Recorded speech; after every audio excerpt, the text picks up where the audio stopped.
Goeiedag julle, Rihanna weer saam met julle van die Bybel in 1 jaar. Vandag het ons weer die groot voorreg om saam tyd te kan spandeer uit Johannes 12 vanaf vers 1 tot 19. In hierdie gedeelte sien ons tonele van liefde, konflik, aanbidding en profesie.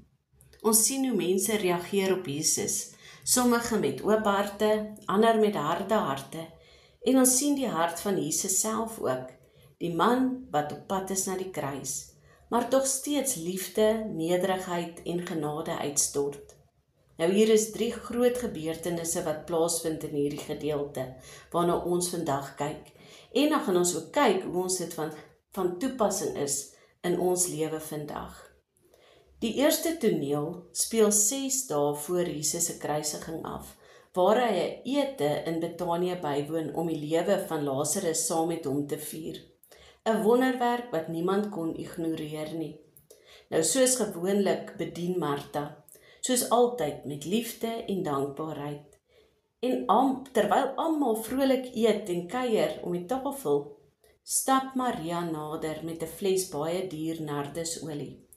En sonder 'n woord breek sy dit oop en giet dit oor Jesus se voete uit. Dan lees ons hoe sy haar hare gebruik om Jesus se voete af te droog. Nou in daardie kultuur het 'n vrou nie sommer haar hare oopgemaak in die openbaar nie, maar hier doen sy dit uit liefde, vrywillig, nederig en sonder skaamte. En dan lees ons hoe die hele huis gevul was met die geur van nardes. Nou nardesolie was 'n baie kosbare olie wat uit Indië ingevoer is. Dit was waarskynlik Maria se duurste besitting, die waarde van 'n jaar se salaris. Maria gee nie net iets nie, sy gee haar beste, die kosbaarste wat sy gehad het. Dit was vir haar 'n oomblik van suiwer liefde en aanbidding. Nou hier wys Maria vir my en jou, dat aanbidding jou altyd iets sal kos. Dit kom teen 'n prys. Dit kos jou tyd, jou volle oorgawe, jou hele hart, jou trots en jou gerief. Dan wys Maria aan ons, dat ware aanbidding altyd ook 'n merk los. Jesus se teenwoordigheid en Maria se liefde het elke hoek van die huis gevul. Vandag moet ons onsself ook die vraag vra, hoe lyk die geur van my gesindheid, my woorde en my lewe?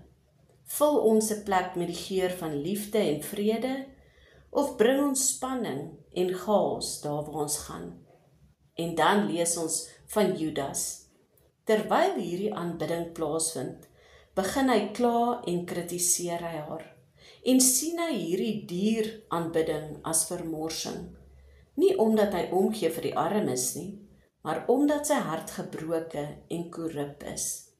Jy sien, party mense kan nie ware aanbidding verstaan nie, omdat hulle harte nie op Jesus gerig is nie. In vers 7 tot 8 lees ons hoe Jesus haar teen valse aanklagte beskerm en haar verdedig as hy vir Judas sê, laat haar staan, sy het dit bewaar vir my begrafnis. Haar aanbidding was vir Jesus baie kosbaar, want sonder dat sy dit verstaan het Maria gedoen wat niemand anders gedoen het nie. Sy het Jesus vooraf gesalf vir sy begrafnis. Jesus sien elke daad van liefde wat jy uit 'n opregte hart doen, selfs wanneer mense dit misverstaan. Ons lees in vers 9 tot 11 van die volgende belangrike gebeurtenis. Na die ete kom daar toe 'n groot skare na hulle toe, nie net om Jesus te sien nie, maar om Lazarus te sien, die man wat dood was, maar nou leef. In hierdie hele gedeelte sê Lazarus nie 'n woord nie, maar sy lewe getuig harder as enige preek. Lazarus is die bewys van Jesus se wonderbaarlike krag. Hy is die herinnering dat Jesus sterker as die dood is. En hy is die voorbeeld van 'n lewe wat God verander het. Nou net soos met Lazarus, luister mense nie na jou woorde nie. Hulle kyk na jou lewe, jou vrede, jou vergifnis, jou verandering, jou vreugde, die feit dat jy in die volle waarheid leef, dis wat mense na Jesus toe trek. Dit help nie jy getuig wat Jesus vir jou gedoen het, maar jou lewe getuig nie daarvan nie. En soos in Lazarus se geval, sal daar altyd mense wees wat jou aanval oor jou getuienis. Die owerpriesters wou Lazarus doodmaak, nie omdat hy iets verkeerd gedoen het nie, maar omdat sy lewe die waarheid uitroep. Jesus is die Here in my lewe. En dan kom ons by die derde gebeurtenis in hierdie gedeelte vanaf vers 12 tot 17, waar die triomftog die volgende dag aanbreek.